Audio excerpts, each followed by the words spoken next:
All right, guys, so today I'm going to show you how to build voice AI agents that are actually effective at making you and your clients money. Most people that try to sell voice AI fail because the agents they create are essentially just glorified voicemail. This does not solve the actual problem of the caller hanging up and calling the next business to get what they want. So in this video, we're going to build an AI agent using the exact conversation framework that I trained my real life call center agents on. Then I'm going to give you a single master prompt that's trained on everything, so you can quickly build and sell unlimited custom voice AI agents for all of your clients, regardless of their industry. And guys, I'm making these videos so you can get clients as fast as possible. If you're interested, I've got a free 30-day AI agency fast track community. We've got over 1,000 members in here. We've got daily coaching calls with me and the team. Everything you need to get your first paying clients as quickly as possible. And then as you scale, guys, you're going to want to check out HL-ProTools. They'll white label support for you and your clients under your agency brand. That way you can stay focused on sales and not get bogged down with client support. I'll link a video at the end on everything you get in the free school community, and there's a link in the description for a special offer with HL-ProTools. If you talk to Matt over there, tell him Jared sent you. All right, so how do we make a voice AI agent that doesn't suck? Well, spoiler alert, you train it the same way you do a real person who's going to answer the phone for you. So there's 4 phases in the conversation framework. Your voice AI agent must accomplish the outcome that each one of these phases is designed to accomplish, or you and your clients will not be making as much money as you could be. So phase 1 here, the goal of the opening is to establish confidence. The person is immediately asking themselves, is this worth my time? The first few seconds of any call, whether it's AI or a real person, are the most critical. If the caller doesn't feel like it's worth their time, nothing else matters. So once you've established confidence, then you begin a value-added discovery phase, because the next question the person is going to be wondering is, can these people give me what I want? If you're trained in sales, then you'll already know that the way you accomplish that is by asking proper questions. So we'll make sure that the agent does that. There's a bit more nuance than just asking questions, but we'll get to that. Phase 3, we have a call to action, because the next question the person is going to wonder is, how will I get what I want? You start to see how this flows in order to satisfy the thought and question sequence of the caller. Everything about business is about operating and satisfying the needs and concerns of your prospect, which is all 90% psychology. And phase 4 is a closeout. This is where we get them to commit psychologically. And in order to do that, they have to be in a state of mind where they feel that they are happy moving forward and that it's also not worth their time to try to start over again with someone else. All of these are required. If you miss any of them, you increase the chances of that person calling a competitor and your client and yourself losing money. Now, the good news is I've done all the work for you to where you don't have to figure out any of this stuff. Inside the bonus vault in the free community, we have the Ask AI Voice Agent Builder. Super easy to use. Basically, we're just going to paste everything below into Ask AI. And if your client is not setting appointments, just try to find out who calls customers back and generally how fast. If your customer wants the AI to set appointments, then you won't have to worry about that. All right, so we'll grab everything here. This is a pretty hefty prompt, but it's required because it's going to literally do everything for us. We'll copy this. You log into your client sub account, click right here to Ask AI, paste it in and send it. I'll move myself out of the way here so we can kind of see what's going on. So over on the right side here, you can see everything that the AI is thinking, basically processing everything that the prompt is instructing it to do. And here we start the Voice AI Receptionist Builder. Gives you a quick summary of what we already talked about, confirms the sub account you're working in, and starts out with these 2 questions. Confirming, is this the right sub account? The easiest way to reply is to just simply type in the number of the question with the answer. So yes. And 2, what is the business name and website for the client? If they don't have a website yet, that's fine. You can just put in the business name and the industry. If they do have a website, just pop the website in so the AI can go grab everything it needs. We're going to grab a garage door company in Dallas. Let's just pick one here, random. I don't know. Veteran garage door. Veterans are good. All right. So let's just go with their main domain here. Looks like they have a service area page, which you'll find is typical for service businesses. And then we'll say 2 and we'll just paste in their .com address and we'll send that. Be processing everything here on the right. It says here pulling context from their core service and about pages. And this is where we're going to be getting the information we need to properly structure the conversation flow like we just talked about. Again, the AI is going to do all this for us. Okay, so our next 2 questions here. How will calls reach this agent? Are we forwarding missed calls, or is the agent's number the one people are going to dial? 9 times out of 10, we're just going to want to set up conditional call forwarding so the business can just keep their phone number. If somebody calls, instead of it going to voicemail, it's going to go to the AI agent. So we're just simply going to say forward missed calls for number 1. And then for number 2, should the agent book appointments or capture the caller's info and have someone call back? We're going to go with have someone call back, but it's going to be an effective way to do it, not voicemail. All right, so we got that information dialed in. Here it says says backup toggle is going to be turned off. So this is actually configuring the AI agent in real time as we go. We don't have to go and then configure everything manually after this. So here, question 1, do these 6 call types cover what veteran garage door usually gets, and who handles the callback for each one? So you would simply have the conversation with your client to verify these things. The goal behind this is simply a first name and a specific time frame. It's much more psychologically effective than simply saying a technician is going to call you back as soon as possible, because that's already what voicemail says. And this would be at the end of the call after they've gone through discovery, where we would give them that future pacing summary of what the solution looks like,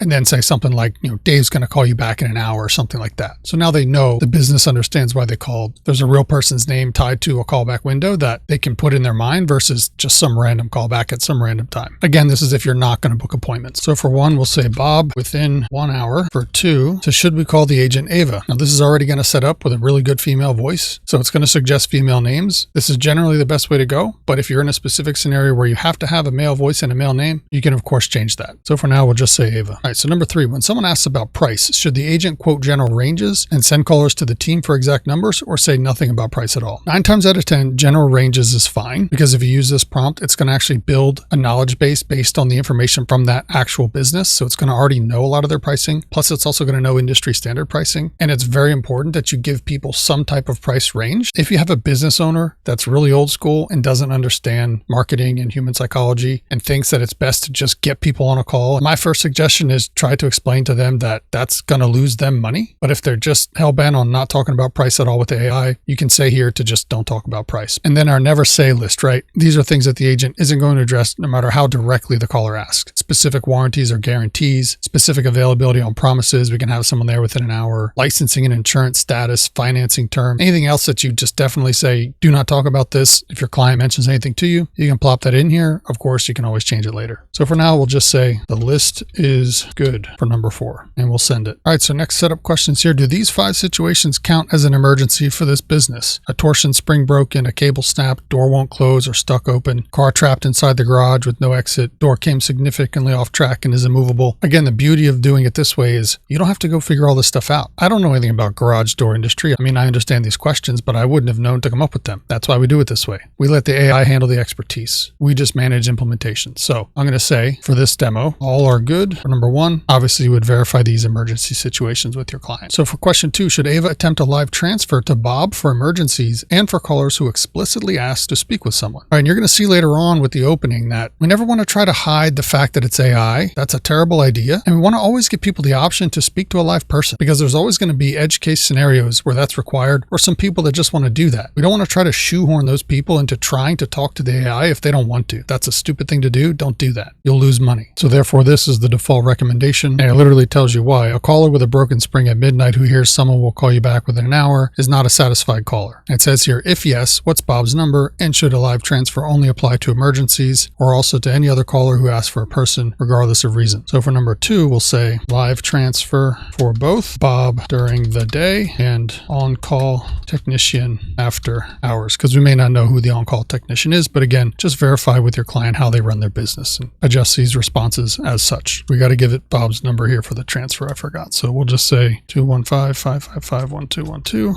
right, so number 3, which call type should Ava offer an upsell on? It is the dream of most small business owners to have their front desk people actually upsell people on calls. And this isn't a scammy thing to do. If someone calls to get a brand new HVAC system installed, asking if they're interested in learning more information about Bluetooth and Wi-Fi thermostats and whole home humidifiers or whatever other things that are value added to the system that the buyer may not know about is a perfectly reasonable thing to do. Problem is, most front desk people, even salespeople, they're terrible at it. So we have the AI do it for us. Is it going to be as good as the best killer sales rep out there? Probably not, but it's going to be 80% as good as everybody else all the time, which is going to be way better than what most business owners currently have, which is pretty much 0. So the AI is saying, my proposal is for new installation and quote calls only, meaning the care plan or door upgrade. So apparently they have a care plan on their site. I didn't even know that, right? The AI, this is why we give it the website, because it's putting this stuff into the conversation. This is insane. For anyone who's built voice AI effectively, this normally takes hours to do. That's why most people don't do it. It even says here, one addition worth considering, callers coming in specifically for a maintenance tune-up are a natural fit for the care plan pitch. Should she mention it there too, or keep it to new install and quote calls only? I'm going to say, yeah, definitely mention it there too. So for number 3, mention it there too for 2 tune-up calls for sure. And just think, if you had to train a real person to do this, you have to hope that they're going to do it. They may not answer the phone every time. They may forget. They may quit and not work there anymore. You train the AI on this stuff one time. Actually, it's training itself, and you're done. 99.9% of business owners have no clue this is even possible. And the companies that implement these things now are going to crush their competitors. All right, so number 4, where should Ava's call summaries be sent? You're typically going to want to send this directly to whatever email the business owner has on their cell phone. Again, if you're not setting appointments, so that way the business owner can know all the details about the conversation before they send out a technician or call the person back or whatever. Now, it's already grabbed the email that was listed on the webpage. So I'm just going to say, for this demo, we'll send it to me so that I can show you at the end, and we'll send it. All right, we're locked and loaded on that. So here it's actually, notice that I put the 555 in there for the number. So it's saying that's a test pattern. If it's just test data, no problem, which it is. If it's a real number, just confirm, I'll carry it through. So we'll say for 1, this is just a test. I'm not going to do a call transfer in the demo, so it doesn't matter. Obviously, put the real number in for your client. So what hours count as daytime when Bob picks up versus after hours when the on-call tech is on? So it's saying that the website lists customer service hours as Monday through Saturday, 7 to 9, and Sunday, should those be the cutoff. Bob named during those windows, on-call tech named outside them. Ava will use the right name when she tells the caller who's about to pick up. So we're going to say Bob named during those windows, on-call tech named outside them. But again, you would just line this up to whatever your client's actually operating their business like in the real world. So number 3, what should Ava say when someone calls about something outside garage doors? A fence, a different trade, something the business doesn't do. Acknowledge the call warmly. Say clearly that Veteran Garage Door specializes in garage doors and openers. Otherwise, just keep it generic. I'll just say acknowledge the call warmly. 3, keep it generic. But of course, if they do have a referral partner, that's where you could throw it in there. And just verifying, are these facts from the site still accurate? So these are all things that it found. Do they still service these brands? Here's the service areas, Dallas, Fort Worth, and Houston Metro. Is it still accurate? Customer service hours, right? So if you wanted, you could literally build this out with your client and just have them answer these questions as you go through. Now I'll just say all that info is accurate and we'll send it. All right, so here we go. Everything's confirmed. Read over this carefully. After approved, I'll write 3 artifacts and show the full build approval. So the 3 artifacts are the conversation flow prompt that's going to go into the agent. It's going to put that in automatically. It's going to build the knowledge base for the agent, and it's going to build the FAQ library that's part of the knowledge base. All the stuff you used to have to do manually, it's literally going to just do it all for you right here. So here we go through the agent's name,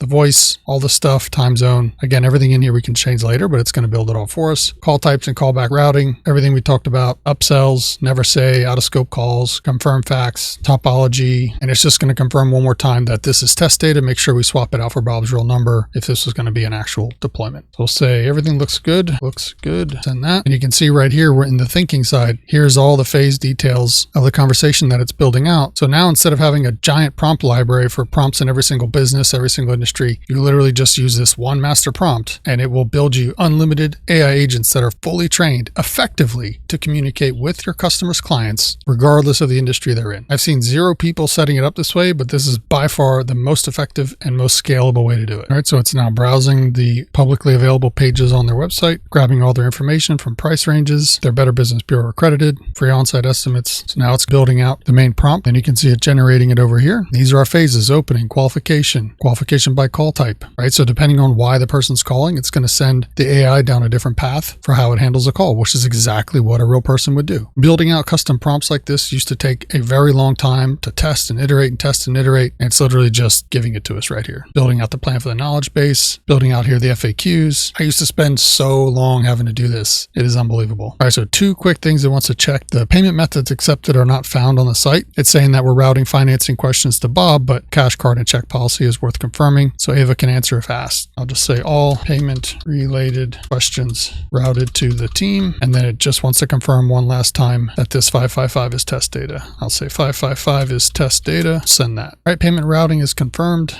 Here's the full build configuration. Everything here looks good. So say go and I will start. Go and send it. All right, so now it's going to start doing all these things that we've talked about. It's going to create the knowledge base, build it from the site navigation, confirm everything right here. It is our formal checklist, and it's literally just going to go through and do all these things for us. Again, which normally took at least a couple hours, and it wouldn't be as good as this anyway, because most people do not go through a structured procedure like this that's going to guarantee all of these things are checked off and addressed for every single build. Now, you can guarantee that that's done for your clients. All right, so everything is complete. Our agent is live. Our welcome message is set. Hey, this is Ava, Veteran Garage Doors Virtual Assistant. How can I help? Our voice is set for Jessica. Claude 4.6 Sonnet is selected for the LLM. Got our notification email, transfer actions set. And here's just some additional instructions for deployment as far as setting up conditional call forwarding on your client's phone. So that way the missed calls go to the AI. So we'll just confirm that the agent settings are actually live in the agent configurator, and then we'll just pick the number that we'll do our test call with. We'll jump over here to our agents list. Currently it is not here. If I refresh this screen, should show up. And there it is, Ava. We will go into edit, and here we go. Here is our completely customized prompt, one off just for this business. It goes through all of the right stuff to make it actually work. We've got our voice selected, Claude 4.6 Sonnet selected, got our live transfer set up here, Bob the on-call tech, it's already named, got everything filled out for this, the phone number. We've got our knowledge base created and our knowledge base selected. It's already told when to use the knowledge base in here. We've got our post-call notifications already set up, boom, with our email in here. And before we test call real quick, just wanted to see, we got our knowledge base. I'll refresh this, should show up. So here it is, Veterans Garage Door. We can check out the knowledge base. We can see that our web crawler has trained on 9 different pages on the website. All the rest are going to be mostly service area pages or pages that are not available to the public, so we don't necessarily need to scan that stuff. We can go in and look at all the scraped data that it pulled from the site, pretty much everything